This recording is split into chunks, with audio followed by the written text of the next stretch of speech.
ইনকিলাব মঞ্চের মুখপাত্র শরীফ ওসমান হাদি ইতিমধ্যে সন্ত্রাসীদের গুলির ঘটনায় মৃত্যুবরণ করেছেন। ইন্না লিল্লাহি ওয়া ইন্না ইলাইহি রাজিউন। আমার জানা বিষয় হলো, শরীফ ওসমান হাদির এই মৃত্যু কি শাহাদাতের মৃত্যু হিসেবে গণ্য হবে? প্রিয় দর্শক, কোনো মানুষের মধ্যে যদি আল্লাহর সন্তুষ্টি লাভের আশায় মানুষের কল্যাণ সাধনা, ইনসাফ প্রতিষ্ঠা করা, মুসলিম মিল্লাতের চেতনা ধারণ করা এবং মানুষের অধিকার আদায় করার মানসিকতা থাকে এবং সেটার জন্য তিনি যদি লড়ে যান, সংগ্রাম করে যান, এমত অবস্থায় যদি তার এই চেতনার কারণে তিনি আক্রমণের শিকার হন এবং মারা যান, সন্দেহাতীতভাবে তিনি শাহাদাতের মর্যাদা লাভ করবেন ইনশাআল্লাহ তাআলা।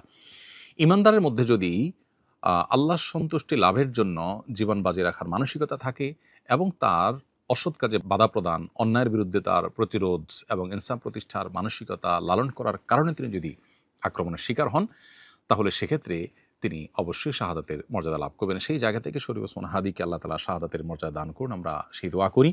আর এমনিতেই নবী সাল্লাল্লাহু আলাইহি ওয়াসাল্লাম বলেছেন, মান কুতিলা দুনা দামিহি ফাহুয়া শাহিদ। যে ব্যক্তি কারোর হাতে খুন হয়েছে, জীবন রক্ষা করতে গিয়ে তার জীবন খুন হয়েছে, অর্থাৎ সাধারণ ধস্তাধস্তিতে